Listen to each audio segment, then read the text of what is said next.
Hey, it's Lisa, and welcome back to another episode of Nashville on the Rocks. This week we're talking with a musician known for his distinct and unique rock and roll style.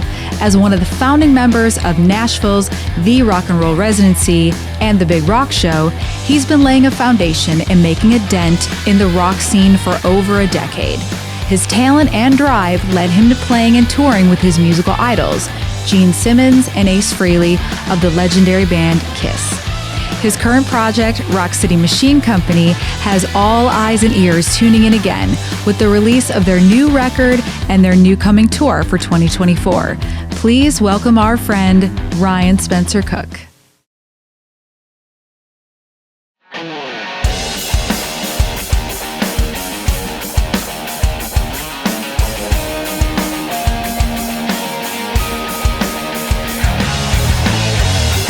Hey, Ryan. Oh, my God. Thank you for coming in the studio. This is very exciting for us. I am so happy that you could make it today. Thank you for taking the time out of your schedule. I love it. Happy to be here. I know. In between touring. We appreciate you coming on, man. Yeah. Right? You know. And for anybody who, they just heard this, anybody who, though they couldn't have heard it before we started, but what a cool setup this is. This studio is just amazing. Thank you so much. I love it. I was saying Thanks, I would man. come hang out in here even if I wasn't working. It's a good vibe. Just to Dude, chill. come over, man, tomorrow. We'll hang out all day in here. I'm staying all night. Come back tomorrow. Right, there you go. I'm staying here all night. You're like, what's the point of that? Yeah, just come on in. Thank you for saying that. Dan is in charge of all the technical equipment and making everything look cool here. He Fake it till you make it. He helps me out with the rest of the house. Let me tell you, I don't know how to do anything This that is great. makes anything go together. So Yeah. he takes care of all the artistic vibes and then all the technical stuff too. So I really appreciate that. Yeah, We it's love great. it. I love it. I love it. This will be fun. I'm getting all the warm fuzzies over here. Yeah. All right, here we go. Well, let's do this. Thank you in between coming off of like dates that you've been playing out of town to everything that you're busy doing within Nashville. So I appreciate you coming in today. Happy to be here. Yes. And of course, so welcome to the podcast. We're sitting with Ryan Spencer Cook. Yep. So you are a Nashville favorite. Oh, thanks. You are, dude. Thanks. Like everybody knows you, like in the rock scene here, and for good reason. So I think that to get started, I kind of want to hit on all the good points, but just to let our listeners know.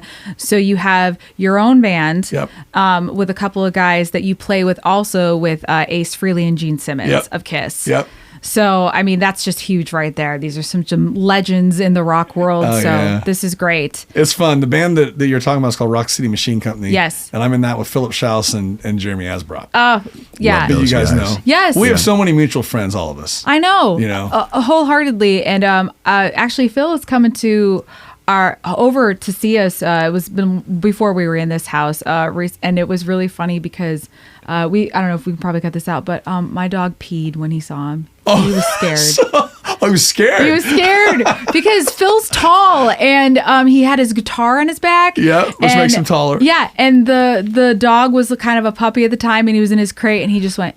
Phil is just such a dog lover. I was like, oh my God. That's crazy. It was an exciting peek. Not a scared peek. It was like oh my God, you're here. And I was like, well, there goes that. So I don't think we formally apologize. So sorry, Phil. Yeah, man. sorry, Phil. Sorry about that. He really does love everybody. It's fine.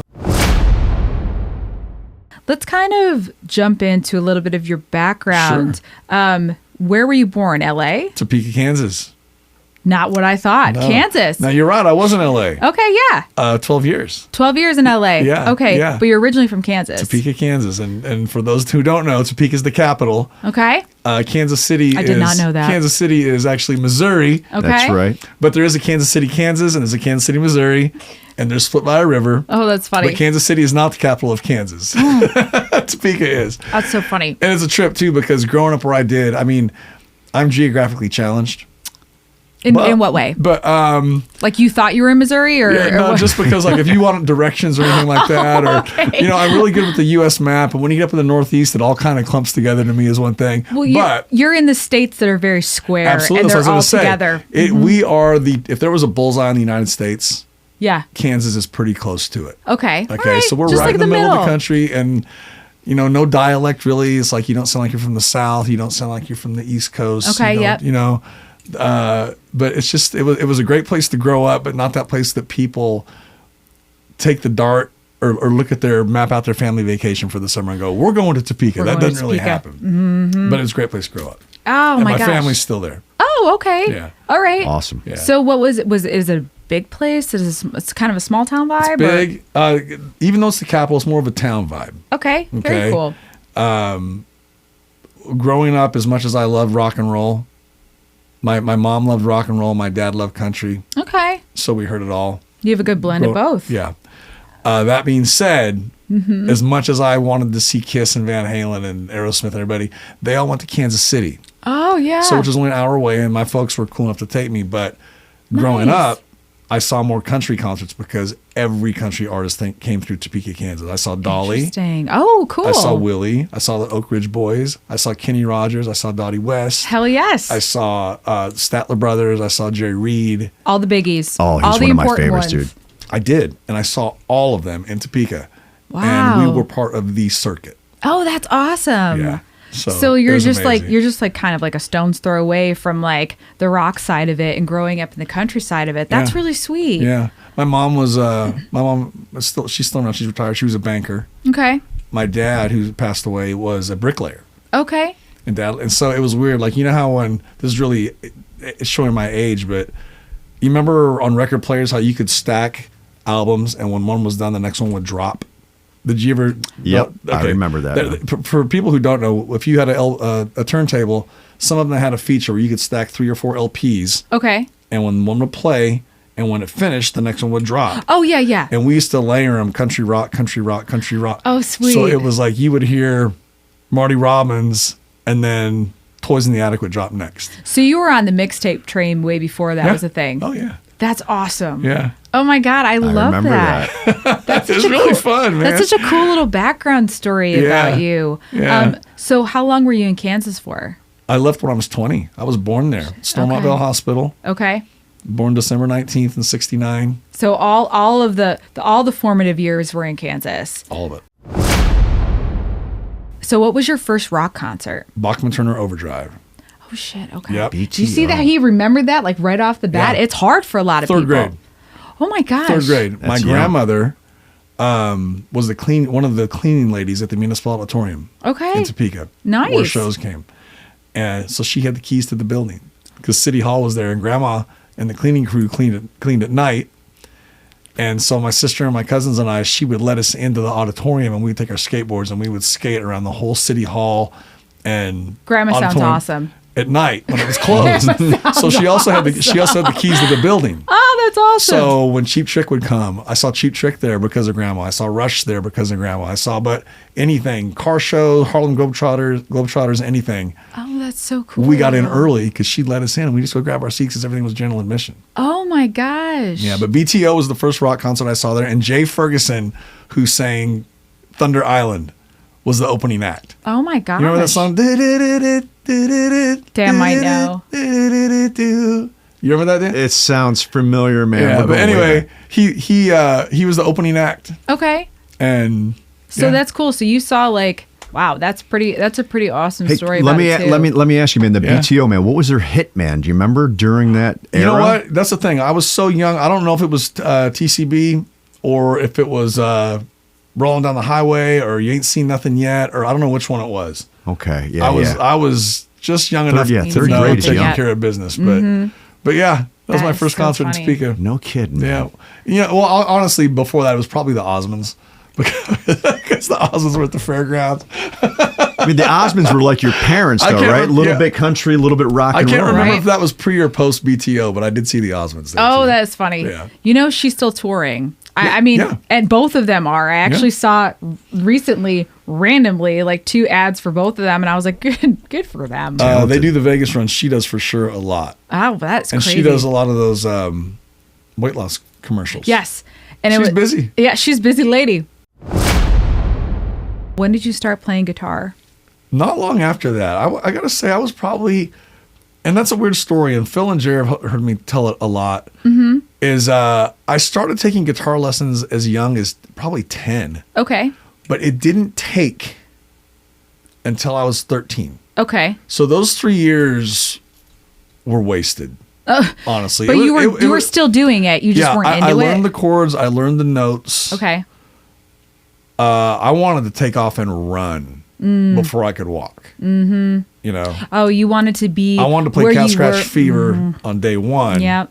You didn't want to have to go through all and I went through a teacher who's a real nice guy, but he taught literally by the book. And by the book, I mean by a book. It was a trip because on those years, like when I first started and I was really kind of frustrated, instead of letting me quit, they kept getting me different teachers. Oh, that's interesting. And then when I was at 13, I finally got the one that just, whatever it was, being a little bit that. older. Yeah. And I did learn something in those few years. Sure. But that's when it kind of clicked. It was at 13. Okay. See, that's cool. Yeah. Notes for parents. That's not a bad idea, you know? You know, but it's really interesting about the story about like your teacher, man. It's like, it's always seems to be the teacher's, in my opinion, their fault where they didn't want to make you excited about the music that you wanted to learn. They made it kind of like a class. See, that's what happened with the guy at 13 too. Because it was like in those years, instead of just learning the open chords, like learning the basics like your E, A, D, G, whatever, at one point I picked up bar chords, which is rock. You know? And I remember when I got to that guy that it was 13 that changed everything, I sit down and he goes, so, and I just, out of whatever, I had my guitar and I just went, wah, and I hit a bar chord. He goes, okay, so that's where we're starting. Oh, okay. So he just kind of got it. Yeah. You know, and it really worked. And I left excited. And I think that's so important. That's what so it is. excited for next Saturday. And for next Saturday, and I play. And then after that, it was over. It was done. It was over. Now, were you singing before that? No. No, okay. No. So you were a guitar player first. Yeah. Okay. Yeah. And I was a singer by default. Okay. Because we entered this thing, after I'd been playing for a while and playing with all these people, we entered this local Battle of the Bands. Okay. And we went and recorded the music one night at this local studio, and it went great. And we were so excited. And our friend that we picked to sing, we got there and he started to sing. He was terrible. He was terrible, or did he have a hard time singing? Was he just like all of the above? All of it. Check those boxes. Oh. All the bad boxes. Check them. Any panic attacks? No.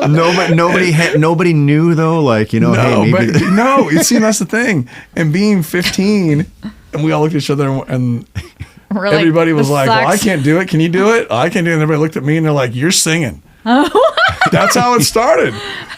You're like, did you say why me? That's how it started. They knew, because I could always carry a tune, you know, but I never had sang lead. All right. And Living After Midnight. And Cat Scratch Fever. It was on the fire. You were on. You know, you were. Oh, you were there. It was you were doing it. No.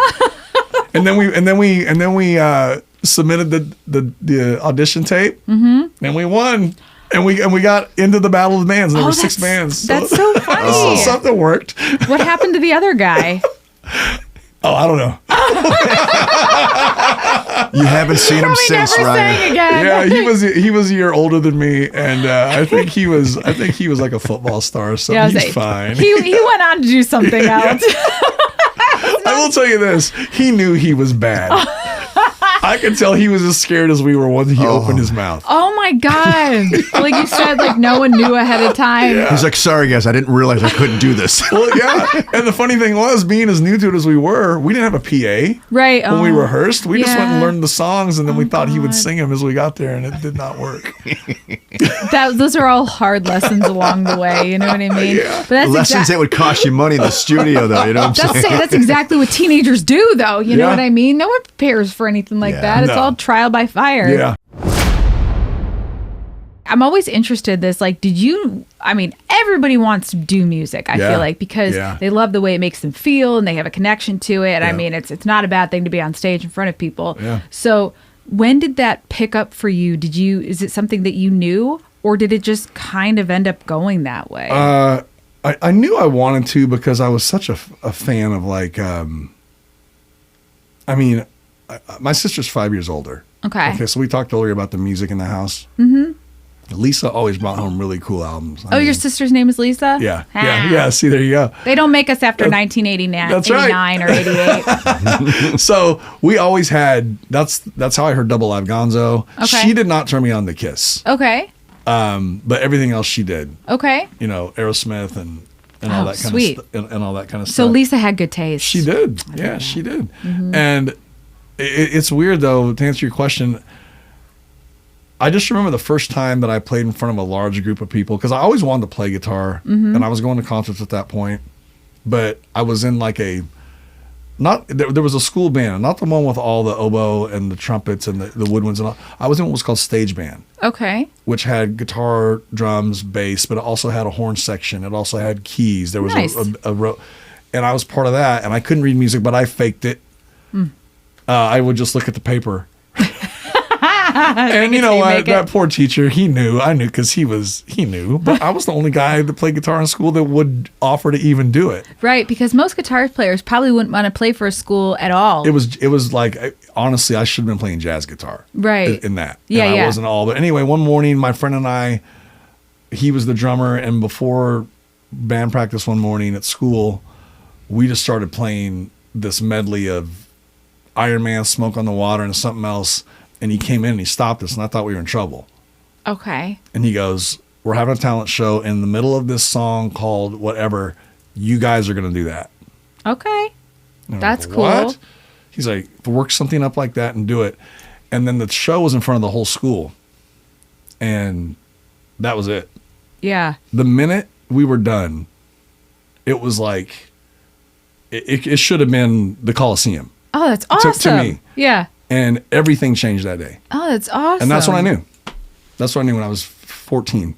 Oh, I love that. Yeah. I mean, it literally changed the way everybody treated me in about 40 seconds. Wow. From that point forward. Well, yeah, because, and I've said this before, you and Dan grew up in like the best time era for music. You grew up where all of the firsts were the first. Yep. You know, fuck the camera phones, you know, the people bringing their stuff into concerts. Yep. You were just right there in the middle of it. Great songwriting, great stage presence. You know, just so many first things that you're experiencing. And then when you're a kid and you're growing up with that and you're taking it all in, and then something like that happens to you where you're on stage. Yeah. God, teachers have such a hard job. They have to create like passion for like teenagers who like are just trying to get through life. You know what I mean? I can't imagine how difficult it would be today versus when we grew up. Yeah. Because it's just, there's so many other things that take your attention away from it. Yes. Oh yeah. For sure. Yeah. There's so much more going on. It's weird the way what we went through learning stuff too, because man, it's so cool. The one thing that I think is so cool about all the info that's out there is if you're learning guitar, YouTube is your best friend in the world. Yes. Because people break things down and they show tab and man, we were lifting needles on the record. You know, there was nobody watching. You couldn't just look at someone's hands and go, that's how they're doing it? Right. You know what I mean? And it was rewinding a cassette and playing the part. Rewinding a cassette and playing the part. Well, that's the thing. People learn differently. But there was definitely a commitment and a discipline you had to sit by yourself and make yourself do that. Yep. That's what it is. And people learn, some people learn better by seeing or someone describing it like, God, people bringing pamphlets to something. Yeah. Nowadays, everything's on YouTube. You're like, what is this? What is this? Yeah.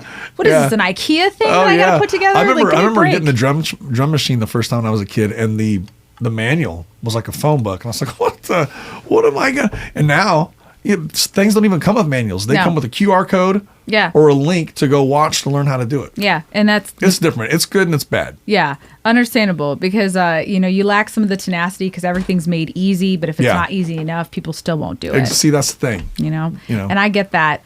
Oh my gosh, well that's so funny. So thinking that's how you are, you're done with, or you have your first huge experience on stage, and then what happened next? Like you go through school, and then you're like, this is what I want to do. All I did was look for like-minded people. I love that. That's all I did. Okay. And the cool thing about where I grew up, it was the school system was kindergarten through 6. Okay. Grade school. 7 through 9, junior high or middle school. High school, 10 through 12. Okay. A lot of other places were kindergarten through 8, 9 through 12. Sure. Whatever. My point being, though, so we all went to different elementary grade schools. Mm-hmm. Then we got to junior high. Other schools from that district melded in, so you met new kids. Yeah.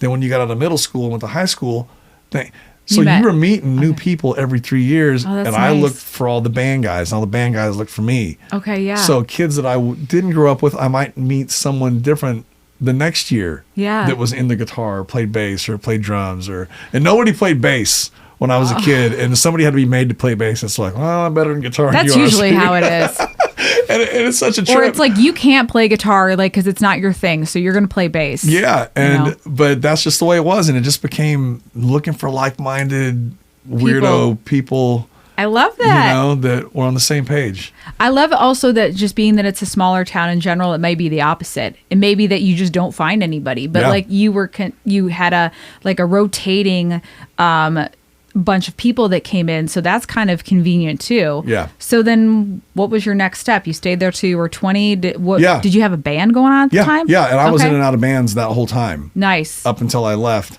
And it was weird because I knew that college wasn't kind of the way for me. Mm-hmm. And I'd figured out nothing against it, but it's like my odds were going to be greater for me to make it music leaving Topeka rather than staying there. Gotcha. And I don't want anybody at home to get mad at me going, well, this is a great place and you can. Right. But you're going to have a better chance in New York, Nashville, or LA than you're going to have there just because of that's where everybody else is. That's where it's at. That's where everybody else is. You know what I mean? Yeah. But let me put it this way. Our major export product in Kansas is wheat. There are wheat fields everywhere. If you want to be in that business, yes, it makes sense to be there. Right. More than it does in California where there's mountains and everything and there are no wheat. You know what I mean? So it's just Deserts. Depends on your career path and where you want to be.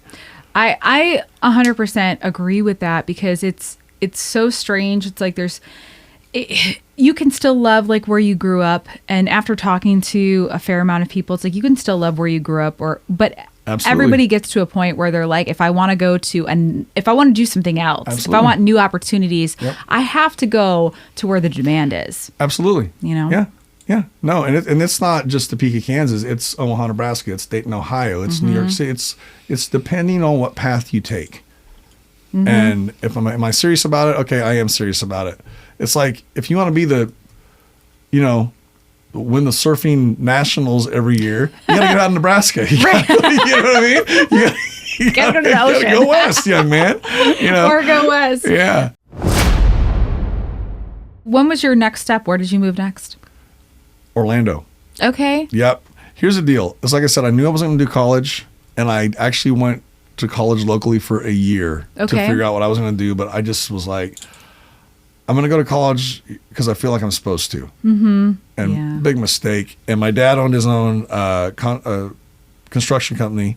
So after that year, they're like, I don't want to do this. And I'm like, yeah, we know you don't. So I ended up going to Orlando. There was this audio engineering school. Oh, nice. And I wanted to learn about that as well. Yeah. So I ended up going down there. Broaden your horizons. Got my associates in music business. Okay. And audio engineering and the whole deal. And I worked after that first year of college, I worked full time with Dad for 2.5 years and saved up a ton of money. Nice. And then moved to Florida. Okay. And I was there for a year and a half. Then moved to Nashville, and I came here and I was a intern in the mailroom at Arista Records. Oh my gosh. Yeah. Going from that to an intern in the mailroom. And my goal was I'm going to work, but I'm going to stay in the music business. Yeah. I'm going to keep meeting people in the music business. Yeah. And I didn't want to be in a country band, but for whatever reason, I felt like it wasn't time to go to LA, and I did not want to go to New York at that time. Yeah, for sure. And Nashville wasn't too far from Florida. Right. So I called, got an internship over the phone. Oh my gosh. Do you mind me asking, what year was this? Yeah, early 90s. Oh, cool. So this was you guys remember the 80s explosion on the Sunset Strip in the... Yeah. Okay. Nashville was like where that for country. Everybody wanted to be. Nashville was like that for country music when I was here in the very early 90s. Because it was Alan Jackson, Brooks and Dunn, Pam Tillis, Steve Warner, Garth 90s country. Brooks. Amazing. Okay? Mm-hmm. Massive. And Arista, where I was at, was blowing up. Just with Alan Jackson and Brooks and Dunn alone. Yeah, for sure. They were killing it. So I was interning for 6 months. Then I got a job there. And they hired me in the middle for 2 months. And then right after that, EMI Music Publishing had a full-time position open for the tape copy guy. Oh, nice. So I went over there. Oh, that's awesome. And they were winning Publisher of the Year and everything at that point. So we had all kinds of stuff going on. And there was a studio in the basement. And they would let me go down there and record a night. And I recorded rock music. Nice. And Desmond Child came through and heard it. And he was an EMI writer out of L.A. Oh, my God. And I was a big fan of Desmond. Yeah. Aerosmith, Kiss. Yeah, he wrote all those hits, man, right? Bon Jovi. And he lives here. He lives here now. Yeah. And he heard Some stuff you were doing? Yeah. And he goes, man, I know these guys in LA that I'm working with. You guys are cut from the same bolt of cloth. He goes, you want to go out and, meet these guys? And I did. And I moved out there 2 months later. Dude, that is just how, that is what people love to hear about, moving to a city like that. But you know what the whole thing was? I was Seabiscuit.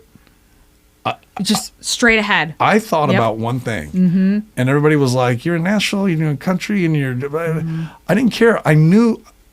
You knew what you wanted. Well, I knew what I wanted. Right. I wasn't sure of the timeline. You hope for the best. Sure. But it ended up getting me exactly where I wanted to be. That's crazy. Yeah. Oh my God. I was such a fan of his. Yeah. And being the Kiss freak that I am, his first big hit was I Was Made for Loving You. Sure. So I knew about Dez in 1980. And you knew who he was in 1980. Yeah. Because back in those days, you could read the liner notes. You could see everything on an album. He had just come off of Alice Cooper's Trash record that had Poison. He had just come off of Pump. He had just come off of Permanent Vacation.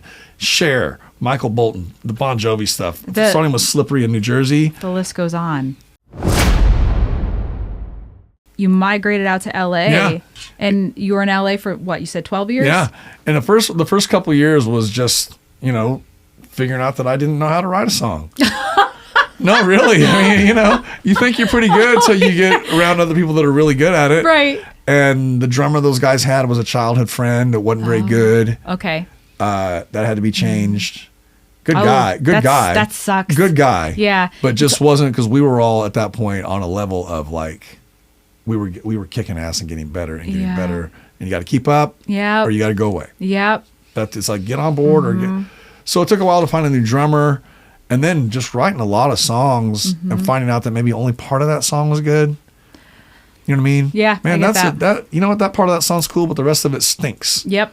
And you got to learn that. And so we spent the first couple of years just learning to be a better singer, be a better player, be a better performer, learn how to write a better song. Yeah. And that's what we did. That's crazy. Yeah. I know trying to write songs is a really hard thing. And then as you keep doing it, it's like a muscle, right? It's you kind of get a bigger bag of tricks. You kind of know what you can lean on, and it's definitely like a puzzle thing. Almost, it is. And you look at someone like Dez or Diane Warren or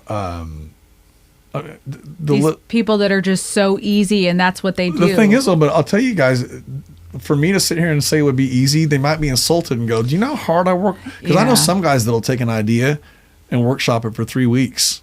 Or some idea they may have a year that they never felt got right. But, we don't hear it till it comes out. And to us, it just, I didn't know that song yesterday, but I know it today, so it was overnight. It's like, no, it really wasn't. That's a good point. That guy made a girl like Linda Perry. Yeah. Can you imagine how many songs she has sitting around that she's like, it's just not there yet?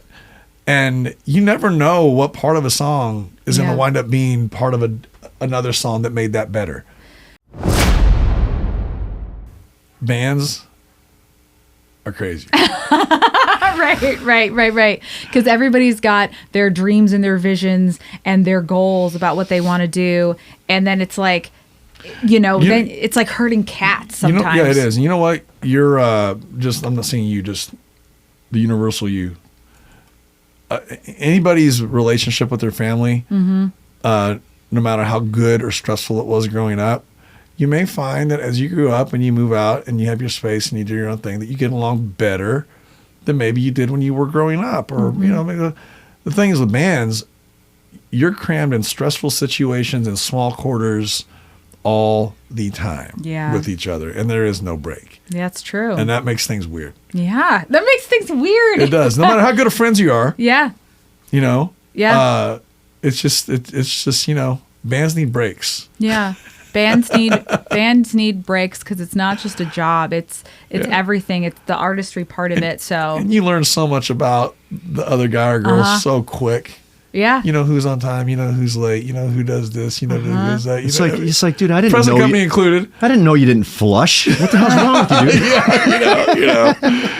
That's fun. And it's weird too, because when you're young and 20, right, none of that stuff matters, man. Oh yeah. It's great. It's great. It's all great. It's as you get older. Yeah. And you kind of start going, Shouldn't we be past this at this point? Yeah. What's wrong with you? Yeah.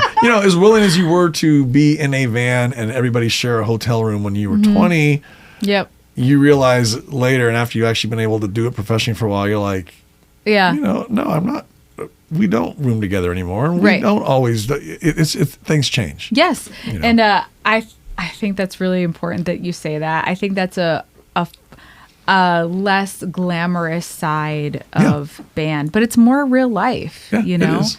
Yeah. Do you have any advice for anybody about getting into a band?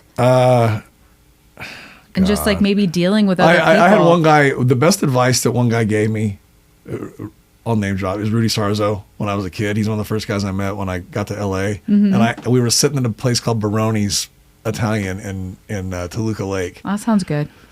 Eating pizza. I said, any advice? He goes, yeah, don't take advice from anybody. I said, okay. I said, okay. No, I would just say. Wait, what does he mean by that? Does Yeah. he mean actually take that advice? Right. Exactly, yeah. Because saying that, you're giving me. No, I don't know. Honestly, I will tell you this. My gut is right a lot of the time. And if I don't have a good vibe about somebody and you're getting ready to commit to something that's supposed to be really serious and hopefully long term, Right. you got to ask yourself if your gut's telling you not to work with that person. Right. If your gut's telling you no, and I'm not, there's a difference between your gut feeling and nerves. Yeah. We all get nervous about stuff. Right. I've done a lot of stuff that I was scared to do and it turned out being great. Yeah. But for if sure. my gut is going, this is a bad situation, man, Like, I don't and you feel don't good want about to get in it. this, I follow my gut and it's been right Right. a lot of times. So that's one thing, advice.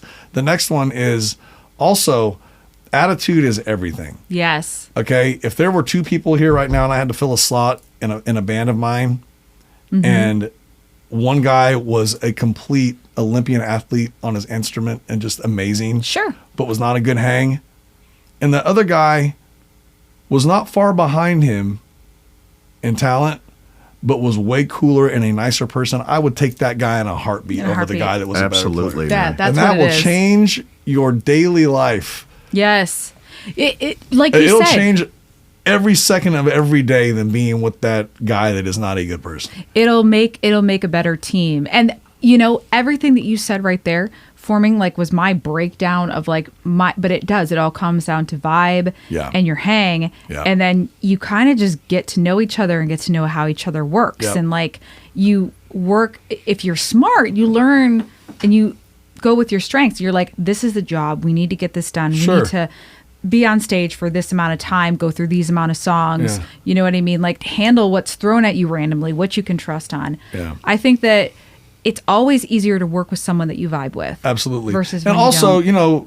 No matter how professional you are. Yeah, be very aware of square pegs and round holes. If there's someone you really want to work with, but you have to like get them to bend over backwards to do what you want to do, take extra time and find that like-minded person. Yeah. Don't try to change somebody. Yeah. It It doesn't seem to work out for anybody involved. No, it doesn't. Because someone's going to end up being really disappointed. Yeah. Because either absolutely. I'm totally doing something I don't want to do, or, I really ended up doing something and I'm changing the way that I don't want to change. And somebody's going to be, the scales will be so unbalanced. Yeah. And then And that's a drag. And then if people are like, if they are good at what they do, or if they are set on what they want, they're not going to be. That may not. Yeah. It may be them compromising too Yeah, much. exactly. Yeah. Well, we have so much cool things to talk about. Sure. We're going to go ahead and let's take a quick break. Sure. So I have talked to you about this, that you do know that on this show, I teach my guests how to make a cocktail. I'm ready for that. I'm so excited. Okay. This is one of my favorite. I know how to make Jack and Coke. That's cool. That's okay. That's a good cocktail. What I'm going to do is The Lemmy, we call it, I think. the lemon. The Lemmy? Sure, yeah. Is it a Jack and Coke? Is that the Lemmy? Yeah. I think that's the Lemmy. It is. That's funny. Yeah. Okay, so what we're going to do is I'm going to teach you how to make just a little bit more of an elevated cocktail. Yep. Not going to throw anything crazy at you. Okay. So I'm going to show you how to do it. And I I love it. think this is so much fun I for love it. me because I'm then I ready. get to see how, I am kind of putting you on the spot, but it's going to be great. I love it. And I'm we're going to in. make something I hope is really tasty. Okay. Okay. All right. We'll be right back. Let's do it. Great. Hey, this is Chuck Garrick from Beasto Blanco and Alice Cooper, and you are listening or watching Nashville on the Rocks.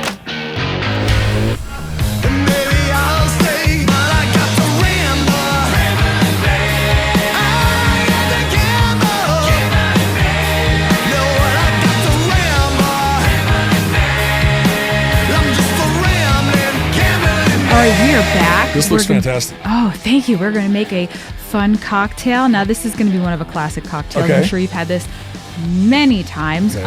But I think it's fun to teach because it's such a easy cocktail, especially to make at home. It's fun. Okay. So you said you got a bottle of this for your birthday. I did. That's badass. I loved it. What do you think of it? I think it's fantastic. Well, it's empty. Oh, okay, so you did like it. You really so liked we it. enjoyed it, yeah. I think Paul Taylor helped me with that bottle. Or Rachel Bowen, one of those guys.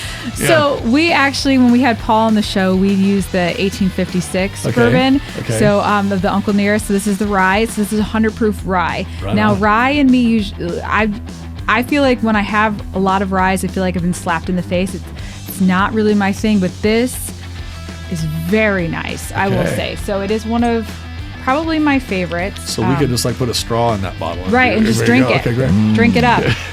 But for cocktail purposes, we're going to do something nice. Okay, so I'm going to Okay. teach you how to do this. Okay, great. So it's going to be easy. So I like that it. is yours. Great. Okay, and this is going to be your set. I love it. Okay, I'll start you off with some ice. So the first thing we're going to do is put ice in here, and I just wash my hands so they're clean. Perfect. Okay, great. So, this is going to be easy because there's no shaking. We're just going to stir this cocktail. We're making old fashions. Oh, great. Yes. Great. So this is going to be a lot of fun.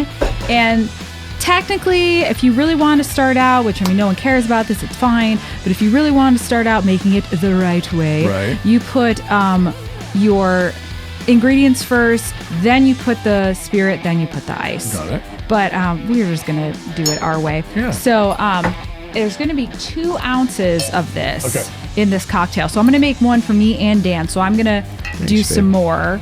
Okay. But after I'm done using this, I'm going to give it to you. I want to do them just like you guys Okay. do yours. Yep, for sure. So you're actually only going to do 2 ounces, which is one side of this jigger. So flip it over to the big side. Yep. And you're going to fill it to the top, and then you're going to pour 2 ounces in. Okay. Oh, look at you. You're like a pro already. I call it the angry pour. Okay, there we go. Angry Okay, so pour. I got that. Awesome. Okay, so this is a little bit of simple syrup. Okay. Okay, so this is very easy. You can make it at home. It's just half sugar, half water. Oh, okay. Until it's diluted. Yep. I make so many simples. You can make like a strawberry or a berry, blueberry, anything. It's all the same. You just Love add it. some sugar, add some water, and then if you add fruit to it, you wait until it turns color, and then you take the berries out and you Got strain it. Okay. So this will I'll do the stay small side? You're gonna do half pour. Like you're gonna see Oh, a I little see it. I line. see See the that line. line? Yep. You're gonna go halfway. That's a half an ounce. Got it. And this will stay in your fridge for like a month. Really? Simple Great. syrup will stay for a long time. Okay, cool.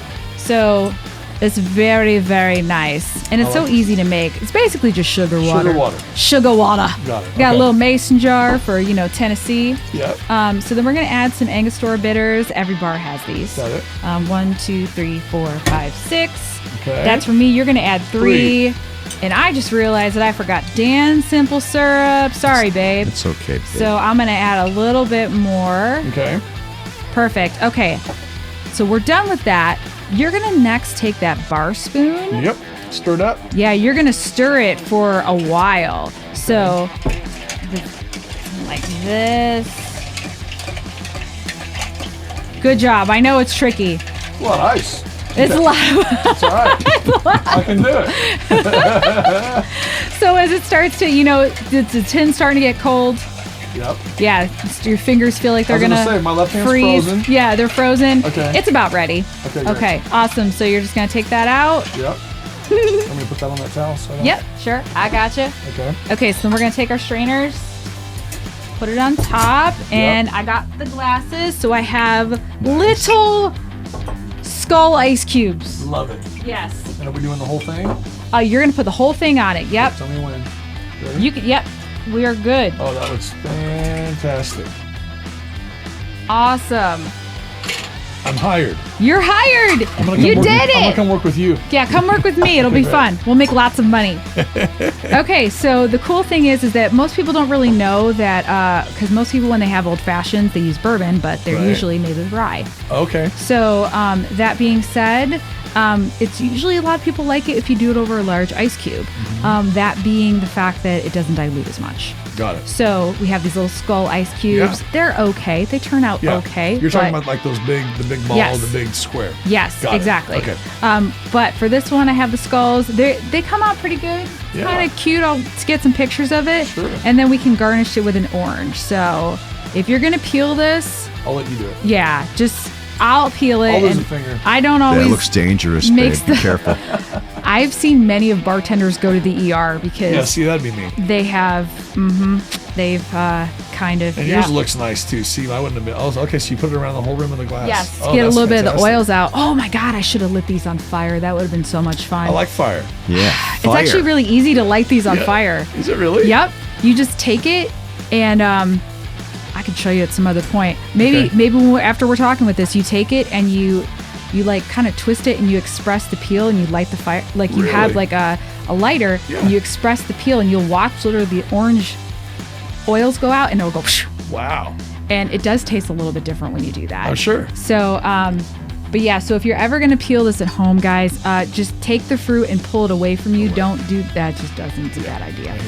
And like I said, I've seen at least 3 I was bartenders gonna say, see, go that's to the why I wanted you to hospital. do it. This Yeah. And like I said, I would have been a don't, whole different show had I done that. I don't, And I don't think we have got like a first aid kit laying around. You know what I'm saying? It turns into like. I mean, our 911. first aid kit is like Band-Aids. Leave it rolling though. You know what I'm saying? We spray. get all the paramedics in here and shit.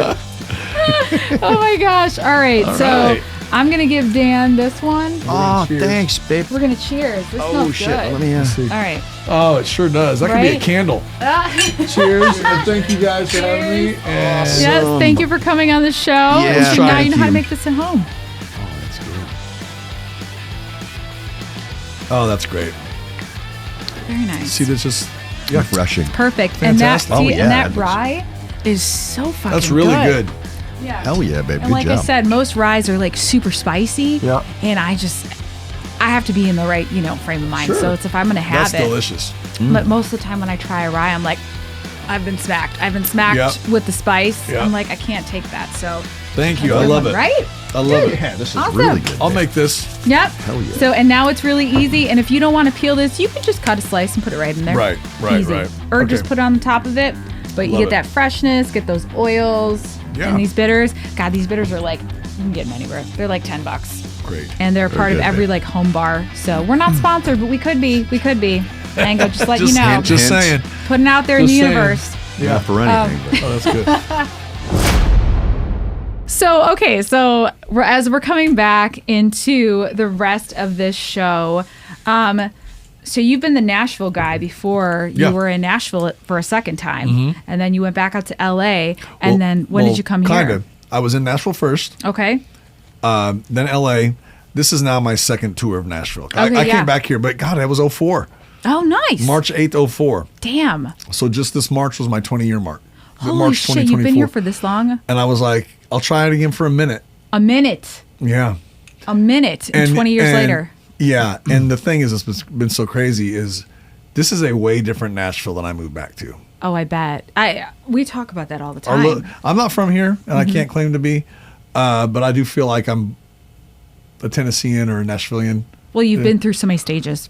I can. So when I talk about it, I can say our little town is gone. Yeah, You know, it sure has it's changed different. a lot. But you know, Well, and Dan's been here for 14 years. I've been here for 10 years, Yeah. almost 9 years. 9 years. And it's changed in that amount of So time much. drastically. yeah.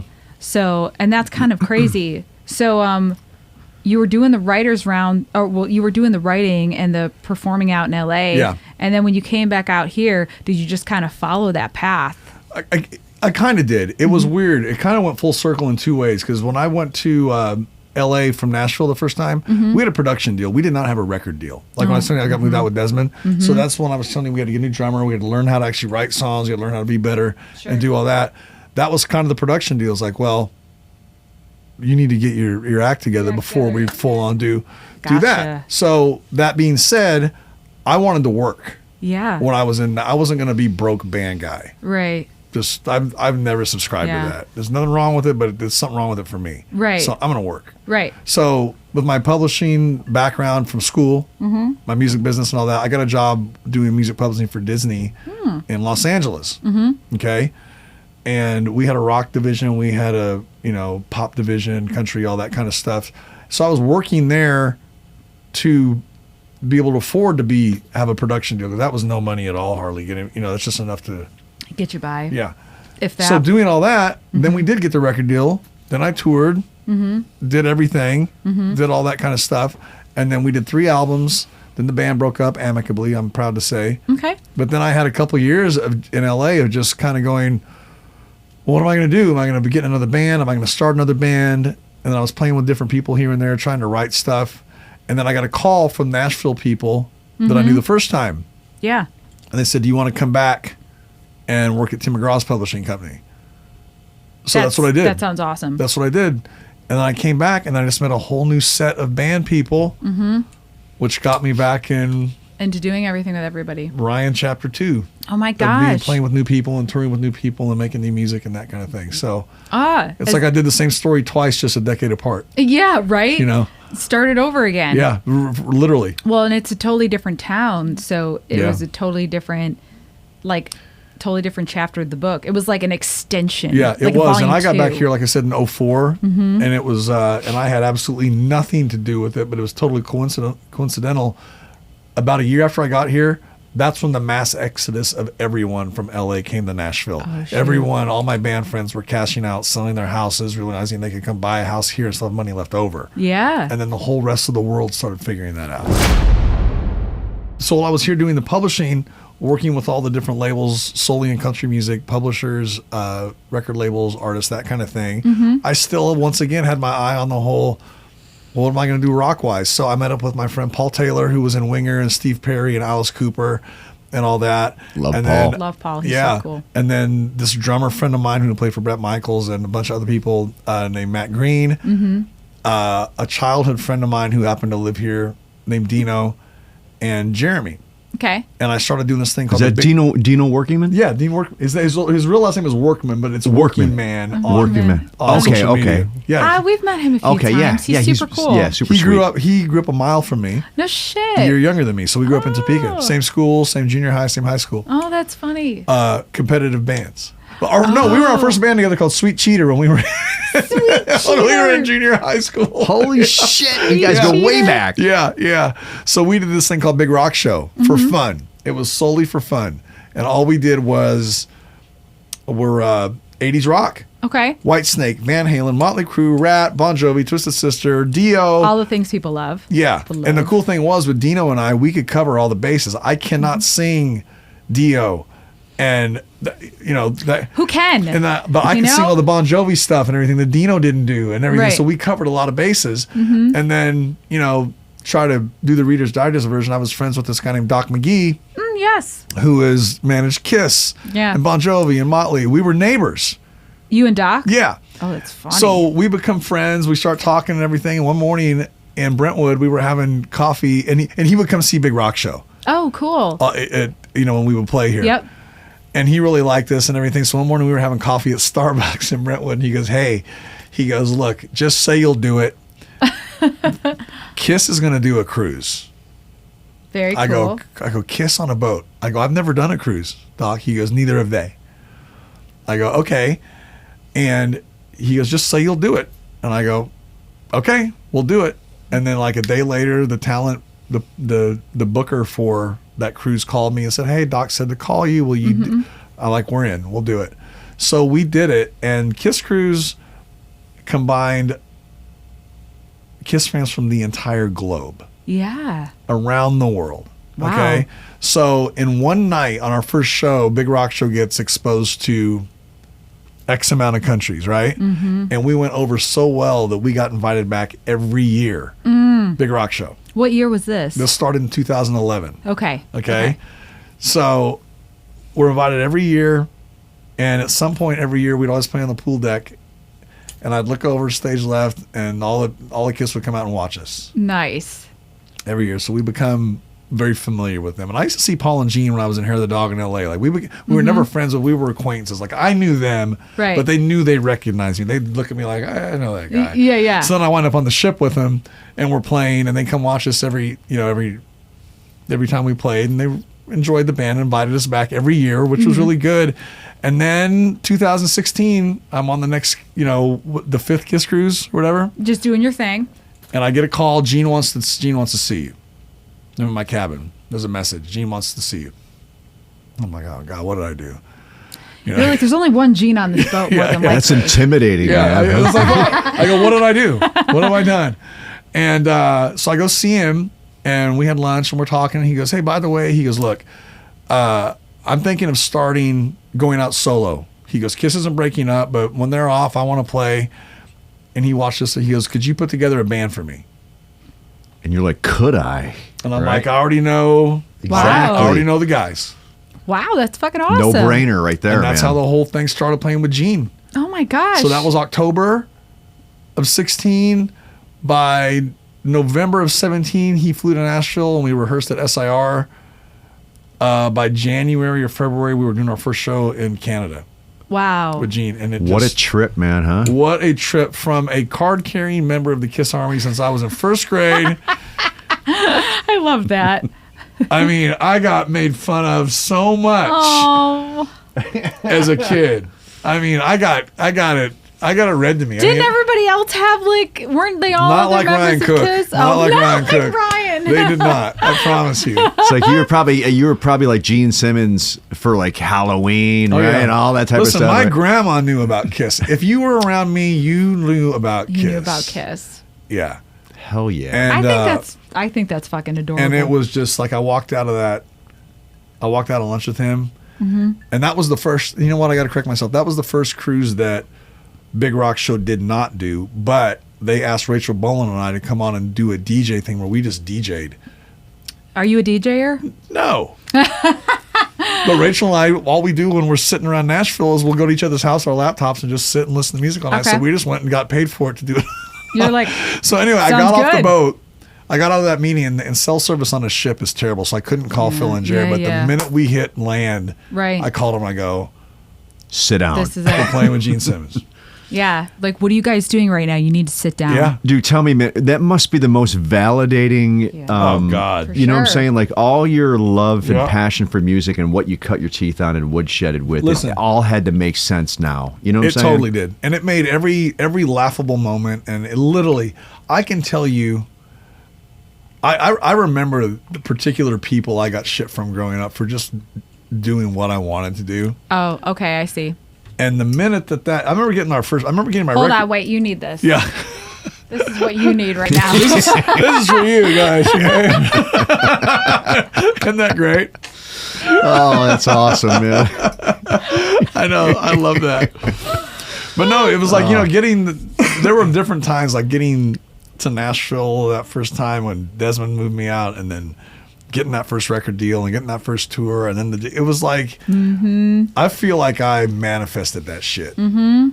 Well, and I didn't know I was, but like I told you, the whole Seabiscuit Secretariat thing comes back, and it's like, dude, something was going to happen with Kiss eventually, man. Yeah, all the love and passion and your whole direction and being that Seabiscuit focused individual, man, it led to this one thing, man. It was a trip. And he told me when he goes, look, we're only going to do a few shows.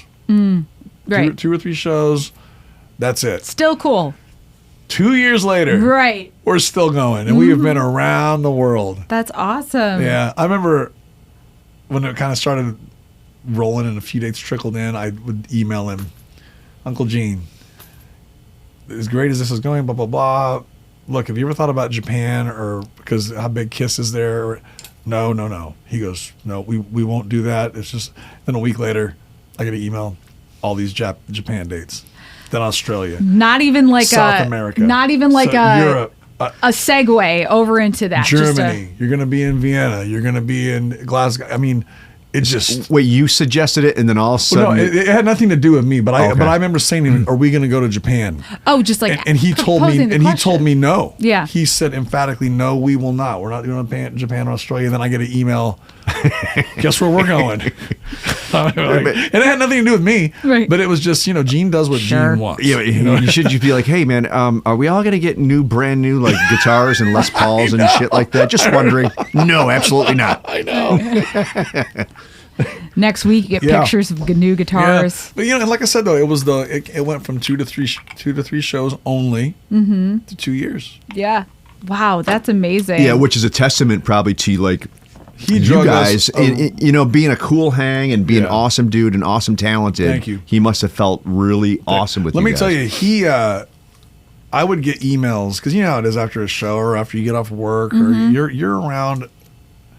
On a scale of 1 to 10, your level of buzz is probably a 15 of all the people that are around your you yell. social is just like, So when you get in the car or when you get to your hotel room, you don't just sit down and light switch it. no, it's too hard to do that. So I can't tell you the amount of time because me and Jared and Phil, we get together and we just go to the hotel bar or we go to someone's room, and then ding, I get an email at 3 a.m. from Gene, and it would just say, "Thanks for making me look so good. You guys are amazing." And I mean, it would just That's really sweet. He man. was up That's just so like we cool to were hear. watching the videos from that night, and he would send me clips that fans had done or whatever. And yeah, man, it felt good. That goes a long way too, man, for somebody who's done so much, man, and can Yeah. show like that Yeah. love for you guys, man. That's yeah, that's and he awesome. was always very fun, very self-deprecating.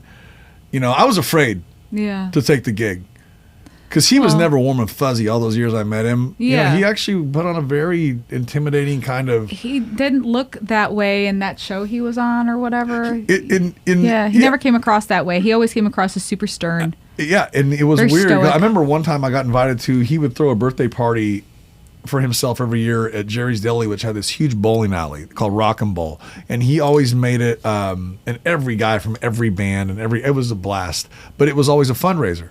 He would do it, and all the proceeds would go to whatever, St. Jude's or TJ Martell or whatever. Yeah. But I remember I got invited by our publicist the first time, and I didn't know Gene, and I walked in the door. And I was like 10 feet and he saw me and he just walked up to me and he goes, "Who are you?" like what are you doing here? Who are you at my birthday? This fundraiser. Who goes birthday. there? Yeah. So I was kind of afraid of him. Yeah, I get that. So then but I took like we said earlier, there's a difference between gut instinct and nerves. Yeah, I went ahead and took it. for sure. And once you're with him, he treated us like we were in Kiss. Oh, that's awesome. Yeah, that is man. so cool to hear. I want everyone to know that because I've heard a lot of stuff over the years, and he's probably said some stuff that he shouldn't have said or whatever, but we all have. But for the record, I can tell you, he would bonus us out. Yeah, that's nice. He's not cheap. Yeah. He's not mean. He's not unfair. Yeah. Like I said, he was really funny and Noble dude. self-deprecating, and Yeah. and just he treated if he flew private, we flew private. If Yeah. he was at the Ritz-Carlton, we were at the Ritz-Carlton. If it was, Yeah. we were always together. That's let me cool. let me say something just about the celebrities, and you hear stuff like that, and like people can say whatever the fuck they want, man, about like a guy. Oh, he treated me like shit when I was at meet and greet. It's like, you know what? You don't know anybody, man. And like if somebody ever says something about somebody, I never take their word for it. No. Get your own experience and make your own opinions. Absolutely. You know what I'm saying? I just think the world is, the life's too short, man. Yeah, agreed. But you know what I'm agreed, saying? 1,000,000%. Well, and it's good to see someone that's worked with him so extensively and so closely. And I have to say though that there isn't a musician in the world that hasn't said or done something interpersonally with the relationship of the other bandmates that they haven't regretted at some point. A baseball player, an NFL player, an actor. It all happens because people are people and they're human, and Absolutely. it happens. And people get into conflicts, and they get emotional, and they say things sometimes. And it's just you can't judge people off of, or you shouldn't really judge people off of one thing, or two things. Right. It's an entirety of everything. Never ask for a public opinion. Ask my a God. guy like Ryan, who's Yeah. been with the guy, for years now, and then that's an opinion you should value. You know what I'm saying? Yeah, I appreciate totally. that. Yeah. You know what I'm saying? But no, he was great. It was just. That's awesome. awesome to And hear, like I man. said, being such a Kiss freak, and Phil and Jerry and I, this is no lie, we became friends because of Kiss. Really? Yeah, because Jeremy wasn't a big rock show when we got asked to do the cruise. Okay. So, because the guy we were using couldn't do it, and then I asked around, like, well, who should I get? And then Phil's name came up. So I called Philip Schaus. Mm-hmm. And then Phil called me right back. He's like, dude, I would love to, but I can't. I'm out with Rodney Atkins that weekend. You should talk to my roommate, Jeremy. Oh, that's funny. And they became friends because of Kiss. Right. So this whole thing of us getting to do this together was just, it's like, that's what? cool. Oh, that's awesome. Yeah. how did you get to then forming your own band? Well, you skipped Ace. Shit. How did I forget that? Wait. Because see, we couldn't have done the own band thing without Ace. Because Okay. we were still with Gene, Okay. and we got asked to go to Australia. Sure. Did 4 cities over there, and the promoter had the idea. Well, wow, let's have Ace Frehley open for Gene Simmons. That is mind-boggling. I know. And Dude, that's kind of weird, man. And like, I don't know if is it weird for you to talk about. I mean, was there like a rift between those guys? Well, I well, knew- see, that's You what the world thought. Okay. Okay. And you know what? they're- Those guys have had their differences publicly, big time. I mean, I would say that in front of them, and they would agree to it. Yeah. that band has had their amount of drama. Sure. But like I said earlier, it's a band. Yeah, it's bad. That happens. Yeah, it does. They, a lot of their stuff went public. At the time, Gene and Ace were getting along really well. Mm-hmm. And then so much so that Ace called Gene and said, listen, in Australia, rather than taking my band, do you think I could just use your band? And we have the same band at all those shows. And Gene goes, it's okay with me if it's okay with them. So then he said, talk to Ryan. And Phil and Jared and I were like, are you kidding? We know this stuff. It's our wheelhouse. This is what we do. Now you're double. Yeah, so we were double dipping. Right, so you're we would double go out dipping. and perform with Ace. Show's over, go back, dry your hair, change shirts, go out with Gene. So we were playing 2 shows a night, Okay. and then we were just getting ready. Different crowds or? Same venue. It was Ace opening for Gene. Oh, that's So it was a concert. Like Ace was the opening act, Gene was the Dang. headliner. different songs? Yeah, 2 different sets, but it was all Kiss Jesus. songs because it was Ace okay. and Gene. Yeah. You know? So it's almost like they have like it's the Ace and Gene's show, but not Yeah, really, Absolutely. And Kiss fans being the way they are, like us, They love all of they it. loved it. Yeah. So we were getting near the end of the Gene run because Gene was going back to Kiss Okay. for the farewell, and then Ace decided to just keep us. Okay. Gene said, you should just use these guys. I'm going to be out of pocket for Doing 2 the years. thing. Yeah. So from that point over, Gene handed us to Ace, and we've been in Ace's band Oh my God. ever since. And we still are today. Yeah. I'm leaving again with him next week. That's crazy. That's awesome. Oh my God. And It's what been about 5 like, or 6 years. It's been 5 years now with Ace. Jesus. and the talk about Ace's new singles that he put out, whatever, and you guys kind of did those songs, Oh, right? In the right, videos. right. Ace and all has a that? new record called 10,000 Volts. okay. 10 new original songs. We did not play on the record. Okay. We did not. He has kind of a system he uses, like wherever he's living, he'll surround himself with musicians that are in that area. It cuts down, it's just easier to have somebody be That's readily right, yeah. readily available than booking a flight, getting them there, doing whatever. Now we were in the videos. Okay. So there was a video for 10,000 Volts and then another song called Cherry Medicine. And we flew to New York to do both of those videos. And Yes. those are out there. And I saw that recently. I can't remember which video I saw. The 10,000 Volts, man. And it's got really good reviews, too, man. Good. And, yeah. Good. I'm glad to definitely. hear that. And I think that's the tune, man. Is it? That's the tune. Well, that was the title. That was the first single. And then Cherry Medicine was the last one that we did. Okay, And that's we're playing awesome. 10,000 Volts live right now Okay. in Ace's set. Very cool. Yeah. That's awesome. Catchy So when's tune. your next you said you're going out of town with them this I leave week. next. We're going to be gone all year off and on with him. Yeah. What's your first date you got? It was in January. Okay. Yeah. So our next date is in Rome, New York. Rome. Yeah. We just played Sony Hall in You should Times do. Square. Hey, Ryan. You should have just left it at Rome. Oh. They were like, Makes sense oh, in how Rome." romantic and killer. New York. New York. Nothing against Rome, New York, man. It's That's probably right. a We lovely love place. Rome, New York. It's not that far from where Dan and I grew up. Oh, so, really? Yeah, that's the no. only reason why it's funny, and then man. the next night somewhere in New Jersey. Okay. We kind of have adopted the Nashville touring schedule, Okay. meaning fly Yeah. out Wednesday, play Thursday, Friday, Saturday, home Sunday. Yeah, yeah. That's kind of the A long new- weekend new- almost yeah. in a way. Yeah, that's not a bad Yeah. that's not a bad setup at all. No, it's not. So know? that's what most of the year looks like, and it's fun. We have a new agent. Ace has a new agent. I say we, but so we have shows coming up like with Vince Neil and with Slaughter and with Great White and with Love it. And it's all these package shows. Love it. Oh my so god. it's gonna be a high school reunion to see all of our friends at each show. Oh, so Dan and I are gonna have to come out and Please, see you. you are Yeah. more than invited. You're Oh my on the God. guest list. That's Oh, awesome. you're sweet, man. And Thanks, so man. do you have a Nashville date? I haven't seen one. Okay. Well, we'll look. Doesn't mean it won't happen. Well, and we'll look because we'll see what the next thing closest that we can make is. Because I'd love to see the that. last date we played here was Ascend. Oh yeah. Yeah. Oh, that's Okay. killer, huh? Yeah, with it was us and Alice Cooper. Great venue. Oh my God. Yeah, yes. we were on tour with him for 2 months. I didn't see him there. I just actually saw Alice Cooper for the first time at Bridgestone this past So you're hanging out with September. Chuck and everything. Chucky, Oh, yeah. the whole gang. Yep. Yeah. Oh, that's so great. Yeah, they were so good to us. He was just Very on cool. the. This hasn't been released yet, but he was just on our Chucky previous was? episode. Yes. Yeah. Oh, great. Did you talk about his motorcycles? A little bit. Yes. Good. Yeah, man. He rode his He- Harley over here. Of course he did. You know, Yep. and I was so what do you call it? Pleasantly surprised, because not surprised, but happy Yep. that he rode his cycle over, because it was so yeah. rock and roll. The guy's Yeah, man. rock and roll, man. He's You know what such a I'm saying? good dude. Did you have a previous name before Rock City Machine Company? We did, but nothing was public. Okay.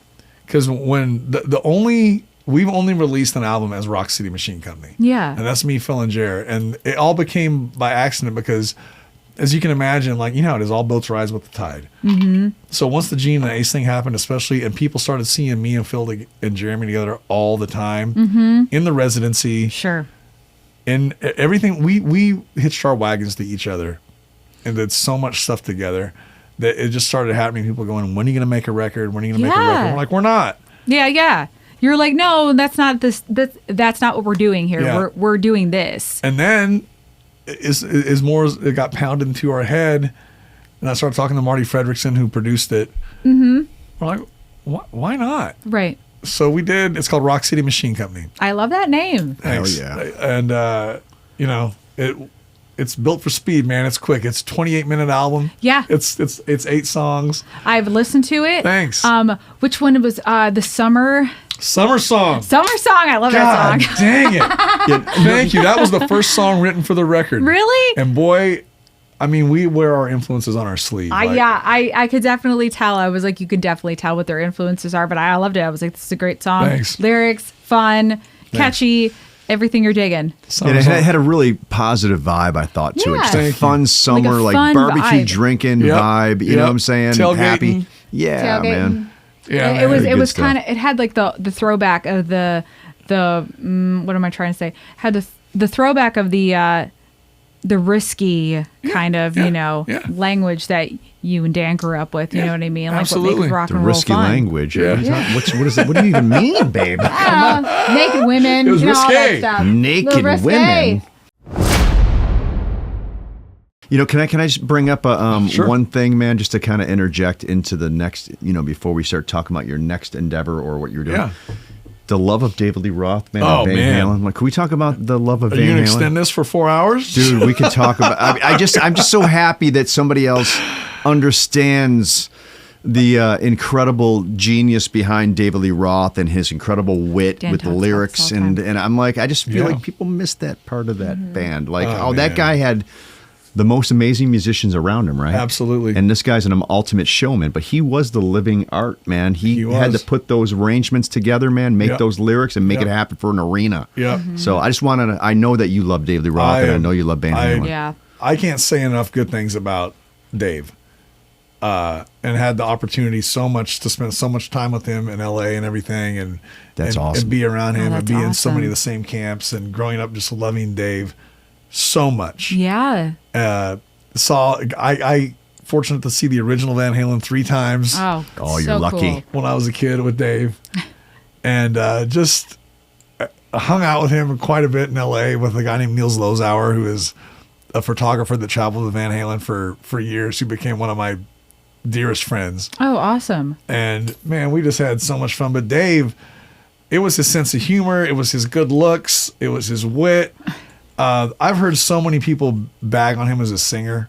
Dude, saying he's that one of he- the. that I he think he's one of wasn't. the. He's one of the greatest. I He think really though. is. And, if you think he can't sing, just listen to Dance the Night Away. That's so strange that people would say that. I mean, but whatever they're listening to, whatever But they're Ryan, wait, how wait. they're interpreting it. But Ryan, doesn't it go beyond singing with Yeah. a guy like that? Isn't Absolutely. it about the art and filling in those spaces in Yeah. between the Well, singing? yeah, with and those- the thing was, he just had the it factor. There was an IT factor that guy had, and I can remember being there and seeing him in an arena front of 20,000 people and just standing, Yeah. not saying a word, with his arms out, smiling, and he could get a crowd louder than anybody doing that without opening his mouth than anybody else could do by trying to get Charisma, man, right? He just dripped of it.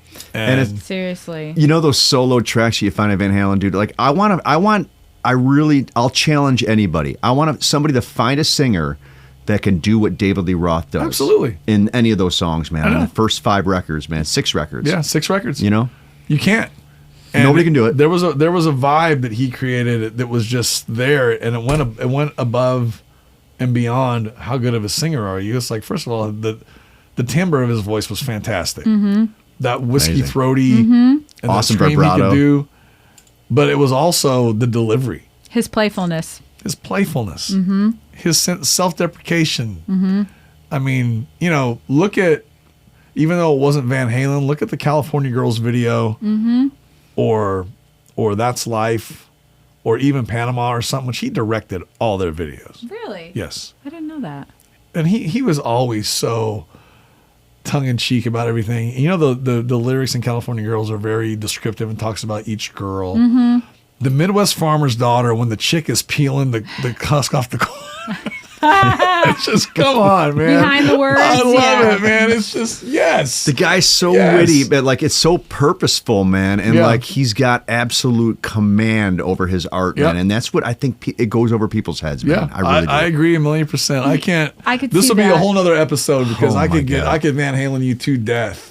Dude, you got to slide a day like free open for me and you to talk about David Lee Roth, Yeah, man, one of these I times, love it. man. You know, yeah. and I could kind of see that too. I could see someone just like not interpreting that and just shrinking it down to just Yeah. being corny or not Yeah. understanding. But it's like, but they're not It's getting the fucking badass. geniusness behind Yeah.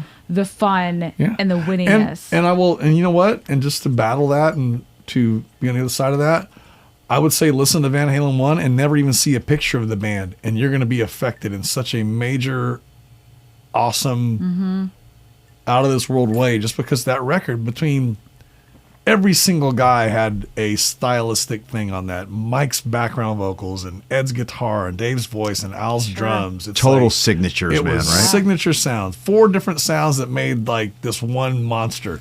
And you can hear that music, listen to Running with the Devil and never even see a picture of the band. You're like, what is this? yeah, what is happening? That's Dude, crazy. Yeah, and then you see David Lee Roth, man, then you're like, whoa! no, like, no way, no Yeah. shit. Yeah. Exactly perfect for the Well, fucking see sound. that, you see it and you're like, hell yes, that's the guy. Of course it is. and you can just look at the guy and point him out in the crowd. Yeah. That must be the guy for Van Halen. Yeah. You know? You have no idea how much, and that's another thing with Phil and Jared and I. We're such Van Halen freaks, and Kiss. Like every photo of the three of us, when we're on tour, especially, we have recreated every Van Halen or Kiss scenario. Like when we were in front of the huge McDonald's arches. on oh, tour, yeah. and we created the photo of Dave and Ed in front of those, and we did the exact same poses. I'll show you the photos. I'll send you guys the photos. Maybe you can, I don't know if you can put stuff in this. Oh, absolutely. And We then, can add and all then we of did it. the thing, and there's a real famous photo of them, 76, their first trip to Japan. Yeah. And so when we were in Tokyo, we went to the same garden on the same bridge, and we stood the exact same way as the guys, and we did that. I mean, we did that around the world. Dude, if you have those pictures, I do. man. Oh, I do. Dude, all you got I to do. do now is point here, and I'll put the picture Okay. up there. You know what I'm saying? I'll send them to you. That's awesome, But no, man. we redid every classic Kiss and Van Halen pose ever. Can I ask you? Let me ask you about that women and children first. You know, the one where they're Yeah. kind of around, and he's On got the his cover? leg up and shit. Yeah. Dude, doesn't it remind you of like when they're holding up the flag, man? Ewo. What is that? They recreated the Iwo Jima. That was for the Oh, yeah, first yeah. US festival Right? that they That's what I'm headlined. saying. I'm So just get wondering if this. anybody else knows that. Yeah, so get this. Niels Lausauer, who I said is one of my dearest friends who traveled with them, there was a period in LA, Neil would give me a different print every year for my birthday or Christmas. Big, and one of the ones was number 3 of 200 of the Evo print for a special. It's in my house still. Classic, Yeah, man. yeah. You I'll must, show you that. We'll show that too. We'll show that. You must have so much Kiss I used to. memorabilia. I used to. Okay. I got Well, in now this- you kind of have your own Kiss I got in this memorabilia. purge mode in the last couple of years, and it started with my garage. Yeah, I get that. And it just and then I kind of found all these big bins of Kiss stuff, Tupperware bins. Sure. And it's like, do I really need the Kiss nacho bowl? do I Do I really need the Kiss margarita Dude, picture? as soon as you throw it away, you're like, shit, I need that.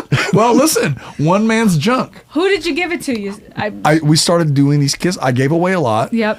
But we did these Kiss auctions. Auctions? And from around the world, people would me and Phil and Jer, again, the three amigos, the Nashville Three. Dude, someone needs that nacho bowl. It's gone. It's gone. Some guy in Australia bought it. He's making nachos tonight. It's already Saturday in Australia. That guy's Shout out to the guy in Australia, man. You're obviously a huge Kiss fan. You know, we've talked about some other things like Bon Jovi or Van Halen, Aerosmith, Jimmy Page.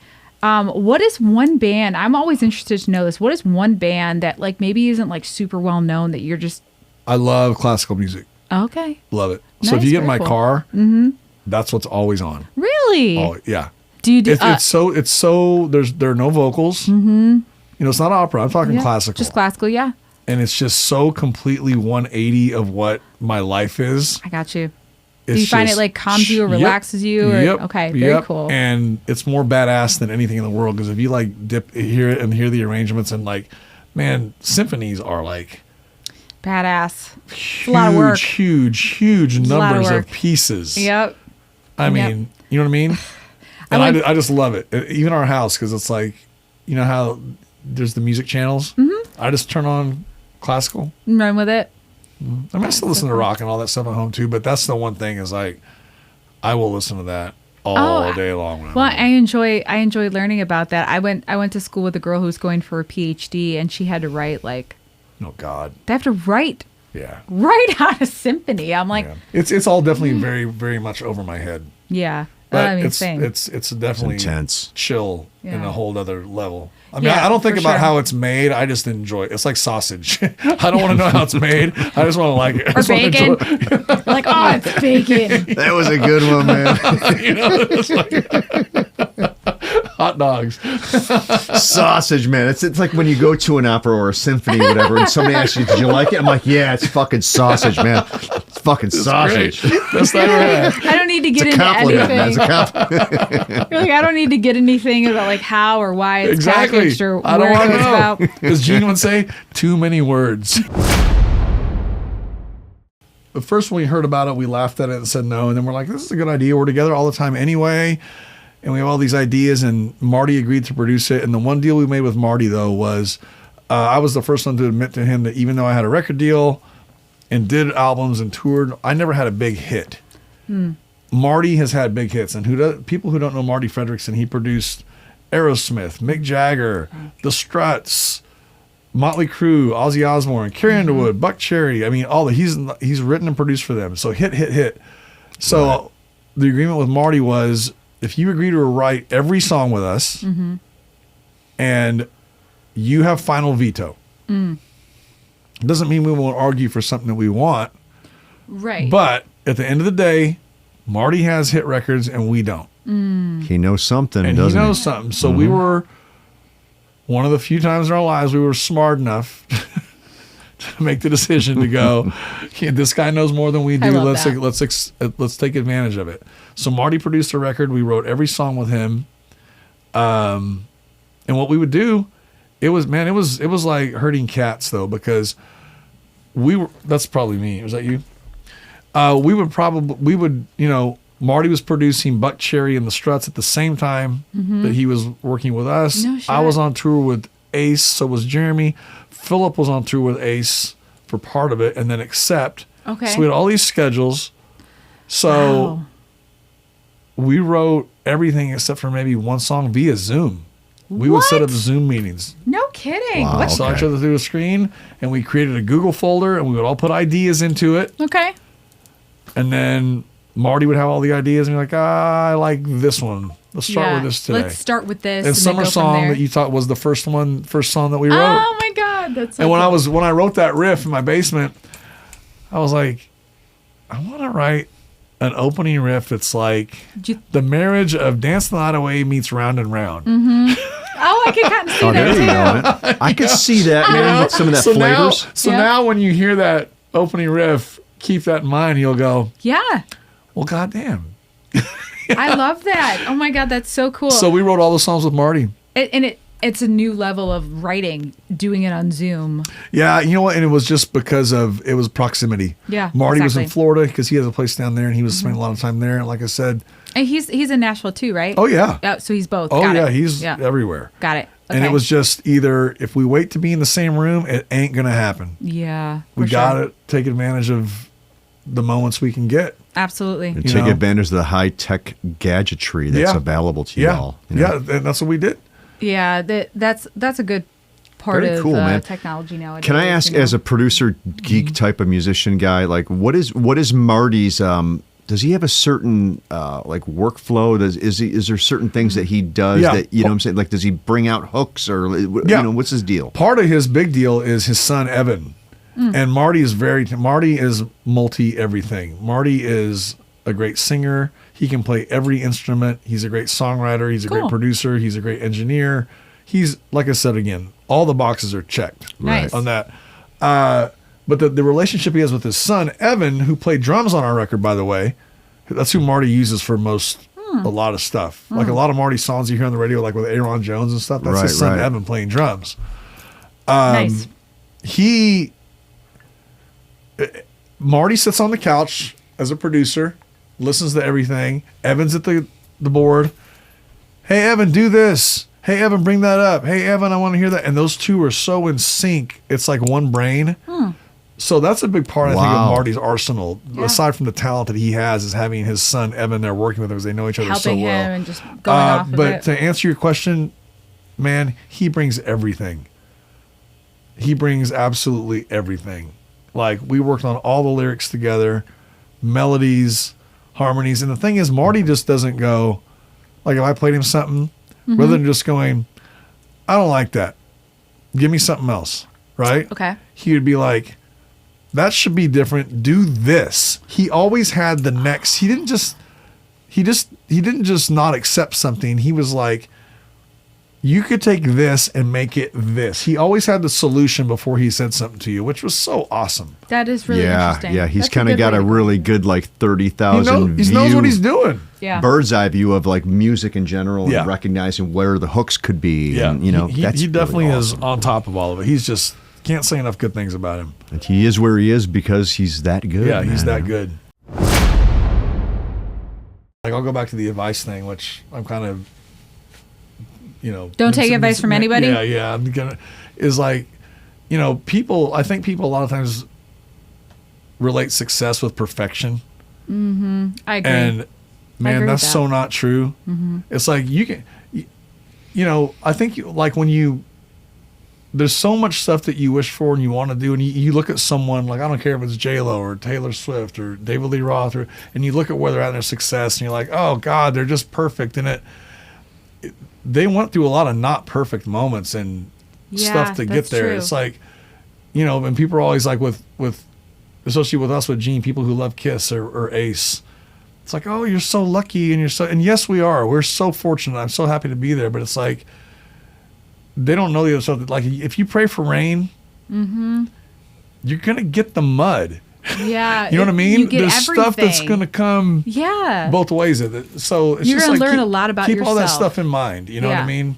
Yeah. If you pray for success, you're going to have to go through the hard work in the Like I process. said, pray for rain. The mud. Comes the mud. Comes the mud. It comes, Everything comes with it. I love that. That's but it's true. It's true. Oh my God. I mean, we have so many mutual friends who have had levels of success that is awesome, and they'll tell you the same things. Like, oh yeah, I went through some shit on the way there. Yeah. But what's the alternative? To stay stagnant? Yeah. No one wants that. Yeah, like I told you, there's a difference between nerves and gut instinct. Sure. And you know something doesn't feel right. But I've done a lot of shit that I was nervous about that I turned out, I'm like, oh, I'm so glad I did that. Exactly. It You know? it makes all the difference in the world. So, Yeah.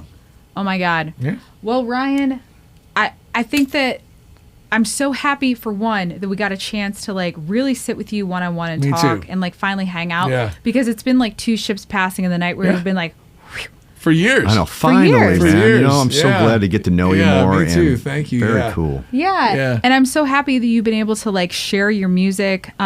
Your new album just came out in July. Yeah. So I mean, I've already subscribed to it on Spotify awesome. and Thank everything. you. That's great. And Thanks. I'm definitely gonna buy it. But I did that recently. But I just want you to know that I love it. Thank and you. We're so happy that you were able to make the time. Thanks for to do having me. this. It's like, you know, Dude, this that's is awesome. great.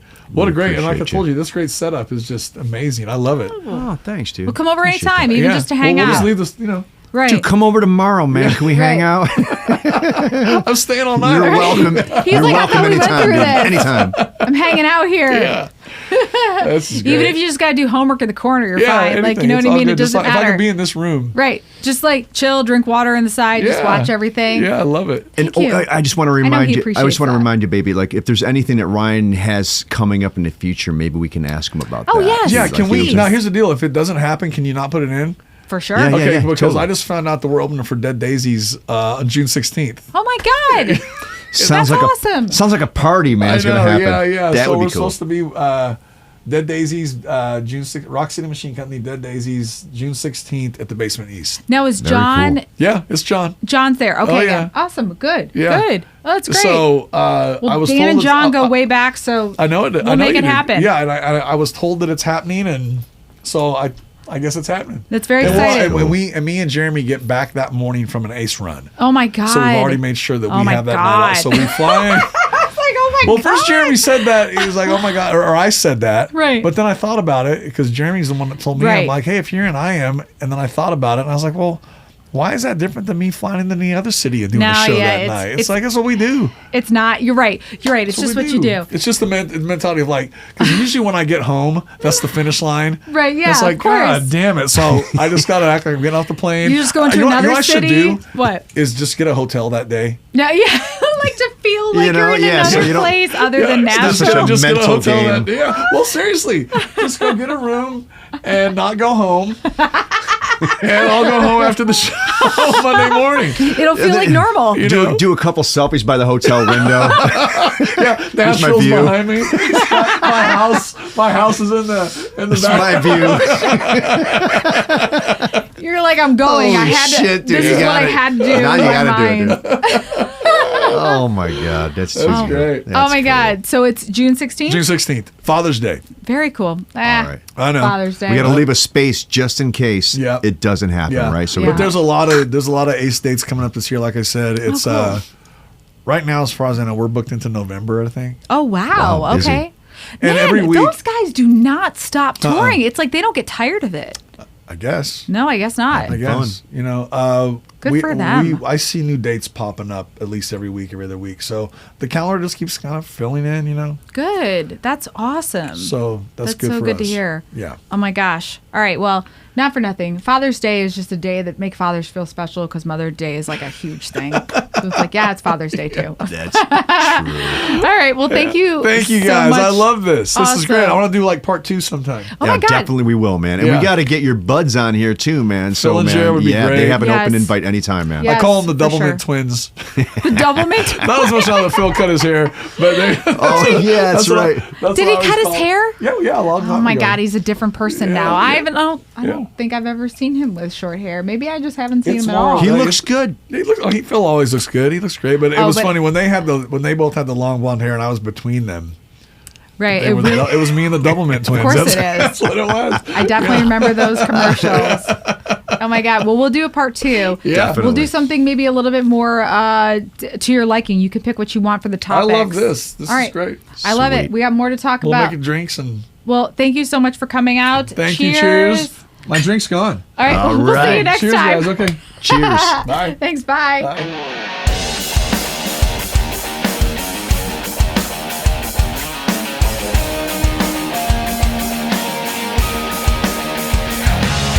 Hey, you've just watched or listened to another episode of Nashville on the Rocks.